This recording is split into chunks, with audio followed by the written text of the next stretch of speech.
Hello বন্ধুরা, আমি সঞ্জয় আর আপনারা দেখছেন আমার ইউটিউব চ্যানেল বার্ড লাভার।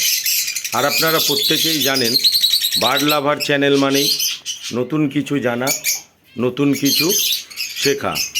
তো বন্ধুরা, আজকে যে বিষয়টি নিয়ে আমি আলোচনা করব সেটা হলো যে কোনো পাখির ক্ষেত্রেই মেটিং সমস্যা।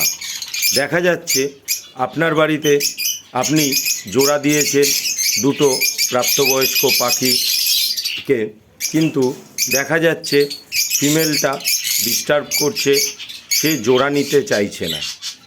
তো আপনি ভাবছেন যে কি হলো, কেন পাখিটা জোড়া নিতে চাইছে না। আজকের আলোচনা কিন্তু সেই বিষয় নিয়ে। মূলত কিছু কিছু বিষয় আছে যেগুলোর কারণে ফিমেল পাখিটা চট করে মেল পাখিটার সাথে মেটিং করতে চায় না। যেটা হচ্ছে সবার প্রথমেই আমি বলবো সেটা হলো পরিবেশ। আপনাকে কিন্তু পাখির পরিবেশটাকে খুব ভালো দিতে হবে। এইবার পরিবেশ বলতে আপনারা বলতে চাইবেন যে পরিবেশ বলতে কি বোঝাচ্ছে।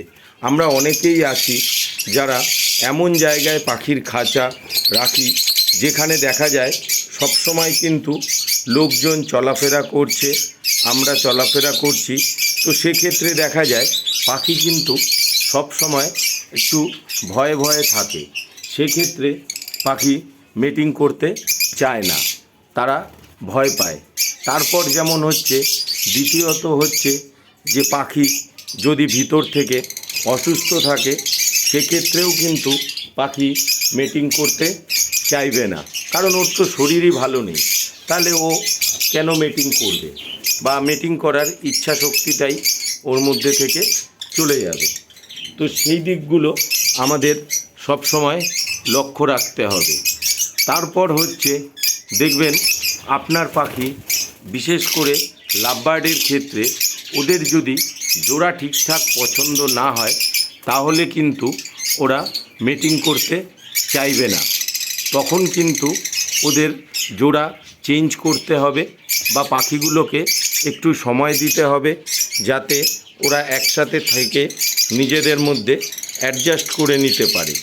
তারপরে আপনি পাখির কিন্তু খাওয়া দাওয়ার দিকটাও আমাদের ঠিকঠাক লক্ষ্য রাখতে হবে, যে আমাদের পাখি যদি আমরা পর্যাপ্ত পরিমাণে খাবার ওদেরকে না দিই, ওদের শরীর যদি দুর্বল হয় সেক্ষেত্রেও কিন্তু পাখি মেটিং করতে চাইবে না। তো এই রকম কারণগুলো আমাদের সবসময় লক্ষ্য রাখতে হবে। তারপর কিন্তু দেখতে হবে বয়সের একটা ব্যাপার আছে। বয়স যদি পাখির কম থাকে তাহলেও কিন্তু পাখি মেটিং করতে চাইবে না। তো বন্ধুরা, এর প্রতিকার হিসাবে আমি বলবো পাখিকে সবসময় একটু খোলামেলা পরিবেশ দিতে হবে যাতে পাখিগুলো ঠিকঠাক মেটিং করতে পারে এবং পরিবেশের সাথে অ্যাডজাস্ট করতে পারে। তারপর হচ্ছে ওদেরকে একটু আপনি নিরিবিলি জায়গায় রাখুন যেখানে মানুষ কম যাতায়াত করে, এবং আপনাকে লক্ষ্য রাখতে হবে যে আপনার পাখির খাঁচায় কোনো সময় ইঁদুর ঢুকছে নাকি বা টিকটিকি উৎপাত করছে নাকি, সেক্ষেত্রেও কিন্তু আপনার পাখি ডিস্টার্ব হতে পারে। তো বন্ধুরা, আমি বলবো এই জিনিসগুলোকে লক্ষ্য রাখুন এবং এদের খাবার আপনারা মেনটেন করুন। দেখবেন আপনার পাখি কিন্তু অবশ্যই মেটিং করবে এবং ভালো বাচ্চাও হবে।